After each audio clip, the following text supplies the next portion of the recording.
Good morning all friends. সকাল সকাল তোমাদেরকে সবাইকে আমি শুভ সকাল জানাই। আমি সকাল স্নান টান করে ঠাকুর পূজা দিয়ে তুলসী গাছে আমি জল দিয়েছি, পুজো দিয়েছি। আর ঘরেও আমি ভিতরেও আমি গোবিন্দকে পুজো দিয়েছি। আর এবার আমি রান্নাঘরে তোমাদেরকে নিয়ে যাব। চলো এবার কি বানাই, এবার কি রেসিপি হবে, একটা ইউনিক রেসিপি তোমাদেরকে দেখাবো। তো আমি এবার এখানে গরম তেল দিয়ে দিলাম কড়াইতে। আমার কড়াই গরম হয়ে গিয়েছিল, তো আমি তেল ঢেলে দিলাম। আর হ্যাঁ, আমি এইগুলো যে রসুন পেঁয়াজ কাঁচা লঙ্কা যে কেটে রেখেছি সেটা আমি গরম তেলে দিয়ে দিলাম।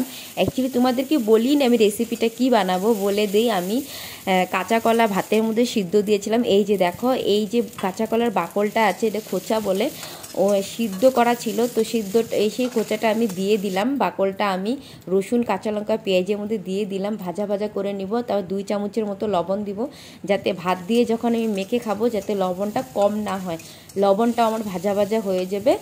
আর এই হালকা পরিমাণে একটু লবণ দেব। আর যখন এটা ভাজা ভাজা হয়ে যাবে তখন আমি একটু কালি জিরাও দেবো এখানে, কেননা আমার হাজব্যান্ডের সর্দি জ্বর হয়েছে বলে, তো ওকে একটু ঝাল টাল করে আমি ভাবলাম গরম গরম ভাতের সাথে এটা তো অনেক ভালো একটা রেসিপি হবে। আর শরীরের জন্য অনেক উপকারী। এখানে আমি সিদ্ধ কলাও রেখেছি, সেটা আমি পরবর্তী তোমাদেরকে দেখাবো। সেটা আমি একটা তরকারি করব। তো আমি এটা সকাল সকালে রেসিপিটা দেখে দিই, সিদ্ধ ভাত। আর এই যে দেখো, দীপশিকা দাঁত পড়ে গিয়েছে জানো, একদম কি বলবো, আজ সকাল সকাল এই একটা কেমন লাগছে ওকে দেখতে। সত্যি বন্ধুরা তোমরা বলো তো আমার দীপশিকাকে কেমন লাগছে, প্লিজ তোমরা কমেন্ট বক্সে একটু বলো তো আমার দীপশিকাকে দাঁতগুলি দেখে কেমন ওকে দেখাচ্ছিল। একদম বাজে দেখাচ্ছিল, সত্যি করে বলি। ফেসটা একদম মানে একদম খারাপ হয়ে গেছে। তো এইবার আমি রান্নাঘরে আবার চলে গেলাম। তো এখানে আমি বলে দেই এখানে কী কী দিয়েছি রেসিপি, সেগুলো আমি তোমরা আগেই বলে দিয়েছি। এখানে কালিজিরা কাঁচা লঙ্কা পেঁয়াজ রসুন আর ভেজে মানে ভাজা করে আমি ঠান্ডা করতে রেখেছিলাম। তখন আমি একটু দীপশিকার সাথেও দেখা করলাম। যখন ঠান্ডা হয়ে গেল তারপর আমি আবার কিচেন রুমে এসে এই যে দেখো মিক্সিতে আমি এখন এটাকে পেস্ট করব। হ্যাঁ, একদম মাখনের মতো পেস্ট করব আমি, ভালো করে মানে মিক্সিতে ঘুরাবো। আর তোমাদেরকে একটু দেখিয়ে দিব কিভাবে পেস্ট হয়েছে। এই যে দেখো, কোনো কিছু নাই, একদম মিহি হয়ে গিয়েছিল। তো আমার রেসিপিটা কেমন লাগলো তোমরা প্লিজ কমেন্ট বক্সে আমাকে বলো। এখন আমি দুপুরের রান্নাটাও তোমাদেরকে দেখাবো। এটা সকাল। চলো শুরু করি। এখন দুপুরের রান্না আমি কি করবো তোমাদেরকে দেখাবো। এখন এই যে দেখো, ট্যান, এই যে এটা হলো কাঁচা কলা সিদ্ধ করে আমি রেখেছি। এখানে আমি কাঁচা লঙ্কা কুচি কুচি করে কেটেছি, আর পেঁয়াজ আমি কুচি কুচি করে কেটেছি। এখানে আমি হলদি লবণ দিব, হালকা একটা জিরার গুঁড়া দিব, আর একটা ডিম দিব। ডিম দিয়ে এটাকে আমি ভালো করে চটকাবো, মাখাবো একদম। তারপরে গরম গরম তেলের মধ্যে বড়া বানিয়ে আলু আর হলো কাঁঠালের বিচি দিয়ে আমি তরকারি করবো। সেই রেসিপিটা তোমাদেরকে আমি দেখাবো আজকে। আর পুরো ভিডিওটা তোমরা দেখো, আর আমার চ্যানেলটাকে like and subscribe follow button নিশ্চয়ই করে দিও। চলো এবার দেখাই কিভাবে। তো দেখে নাও বন্ধুরা, এখানে আমি রেখেছি সিদ্ধ কলাটা আমি ভাতের মধ্যে সিদ্ধ দিয়েছিলাম। তো সকালের খাবারটা তোমাদেরকে দেখিয়ে দিয়েছি। এখন আমি এই সিদ্ধ কলাটা এখানে দিব হলদি, আর হাফ চামচের মতো 2 চামচ লবণ দিব, আধা চামচ হলদি দিব, তারপরে একটি ডিম আমি ফাটিয়ে দিব। হ্যাঁ, এইখানে আমি একটা ডিম দিব, সেটা আমি বড়া বানাবো। আর এটা ভালো করে আমি চটকাবো একদম, যাতে কোনো দানা যাতে না থাকে। কাঁচা কলার দানা থাকলে একদম ভালো লাগবে না, মুখে যখন আসবে সফটনেসটা আসবে না। তো আমি এখানে ভালো করে ফেটে নিব একদম, যতখানি পারি আমি ততখানি ভালো করে ফেটিয়ে রাখবো।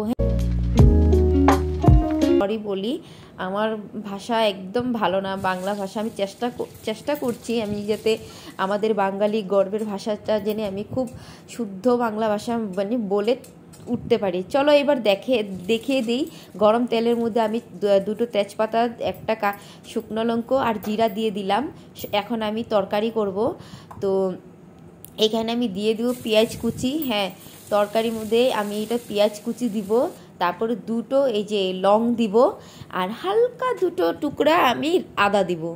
আদাটা দিলে কি হয়, মানে কাঁচা কলার সাথে আদার কম্বিনেশনটা না খুব ভালো মিলে, খুব ভালো। তারপরে দেখো বন্ধুরা, আমি এখানে কেটে রেখেছিলাম আলু ডুম্বা করে, তার সাথে ছিল কাঁঠালের গুটি না বিচি কিছু মনে করো না আমার কথাগুলো, সত্যি আমি একদম অদ্ভুত মেয়ে একটা।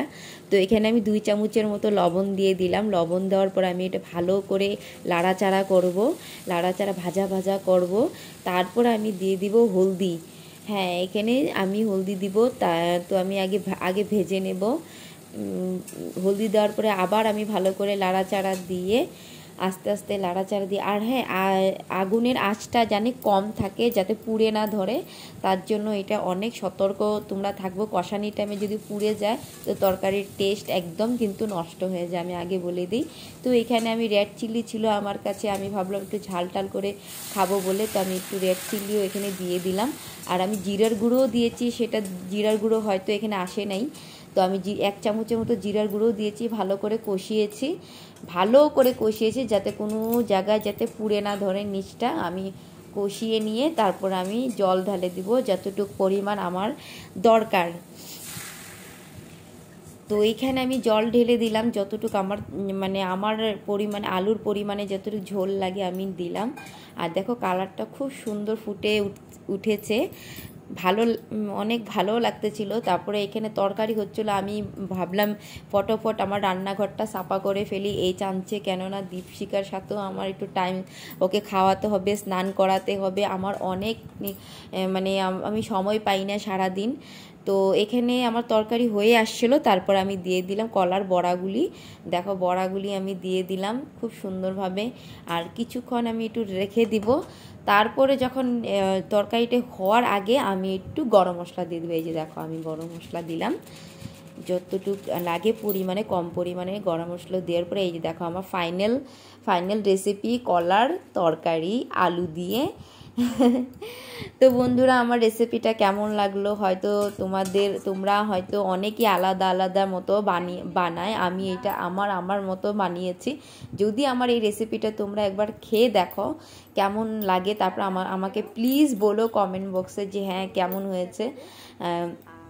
ভালো হলেও বলবে, খারাপ হলেও বলবে, আমি কিছু মাইন্ড করব না। কখন বাসে বলতে পারি না, তারপরে আমি রেস্ট পাবো, ভাইবা আমি রেস্ট পাবো। আমি সারাদিন রেস্ট পাই না গো, সারাদিন রেস্ট পাই না, বহুত কষ্ট হয়। চলো আজ এতটুকু দেখালাম, আবার পরবর্তী ভিডিওতে দেখাবো অন্য একটু কিছু নিয়ে। Bye bye. আর হ্যাঁ, লাইক আর সাবস্ক্রাইব ফলো বাটনটা নিচেও ক্লিক করে দিও। Bye bye.